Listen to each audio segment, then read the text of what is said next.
జలుబు తలనొప్పికి ఉపశమనం అమృతధార. ఈ అమృతధార అన్ని ఆయుర్వేదిక్ మెడికల్ షాపుల్లో దొరుకుతుంది. అమృతధార హోల్సేల్ గా కావాల్సిన వారు స్క్రీన్ మీద కనిపిస్తున్న నెంబర్ కి కాల్ చేసి సంప్రదించవచ్చు.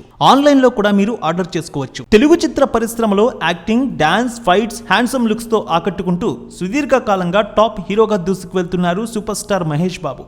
ఈ జోష్లో ఏమాత్రం గ్యాప్ లేకుండా వరుసగా సినిమాలు చేస్తూనే ఉన్నారు. ఈ బడా హీరో సంక్రాంతికి గుంటూరు కారం అనే చిత్రంతో మన ముందుకు వచ్చారు. మొదటి రోజు డీసెంట్ టాక్ వచ్చింది.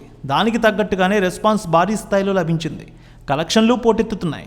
గుంటూరు కారం 28వ రోజు వసూళ్లు ఎంత మేర తీసుకువచ్చింది, 29వ రోజు వసూళ్లు ఎలా ఉండనున్నాయి, టాలీవుడ్ అనలిస్టుల రిపోర్ట్ను బట్టి చూద్దాం. గుంటూరు కారం సినిమా విడుదలకు ముందు ఎంతో హైప్ క్రియేట్ చేసుకుంది. సంక్రాంతికి వచ్చే సినిమాలు ఫ్యామిలీ ఆడియన్స్ని ఆకట్టుకుంటాయి. అలాగే ఈ సినిమా కూడా ఫ్యామిలీ ఆడియన్స్ని బాగా ఆకట్టుకుంది. రమణగా వచ్చిన మహేష్ బాబు వెండి తెరపై అదరగొట్టారు. సంక్రాంతికి సూపర్ హిట్ అయిన ఖాతాలో వేసుకున్నారు. ట్రైలర్, టీజర్, కుర్చీ మడతపెట్టి సాంగ్ పెను వైరల్ అయ్యాయి. త్రివిక్రమ్ శ్రీనివాస్ దర్శకత్వంలో మహేష్ బాబు నటించిన ఈ సినిమాని హారికా హాస్ని క్రియేషన్స్ బ్యానర్పై రాధాకృష్ణ నిర్మించారు.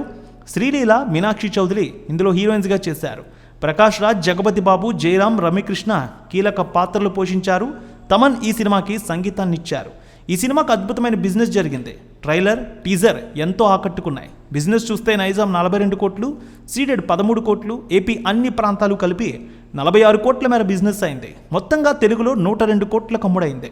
Karnataka plus rest of India 9 కోట్లు, ఓవర్సీస్ హక్కులు 20 కోట్లతో కలిపి 132 కోట్ల మేర బిజినెస్ చేసుకుంది.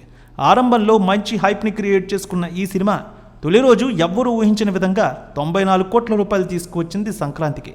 ఇలా 94 కోట్ల రూపాయల తొలి రోజుతో ఓపెనింగ్ మొదలుపెట్టిన సినిమా రెండో రోజు 33 కోట్ల రూపాయలు, మూడో రోజు 37 కోట్ల రూపాయల వరకు తీసుకువచ్చింది. ఇక ఏడో రోజు 12 కోట్ల రూపాయల వరకు తీసుకువచ్చింది. ఇలా 4 వారాలు ముగిసేసరికి అద్భుతమైనటువంటి రెస్పాన్స్తో ముందుకు సాగుతోంది. మొత్తానికి 280 కోట్ల వరకు కలెక్షన్ మార్కు దాటినట్టు తెలుస్తోంది. ఆక్యుపెన్సీ కూడా క్రమంగా తగ్గుతోంది. ఇప్పటికే ఓటీటీకి సంబంధించినటువంటి రిలీజ్ డేట్ కూడా అనౌన్స్ అయింది. మరికొద్ది గంటల్లో సినిమా ఓటీటీలో సందడి చేయనుంది.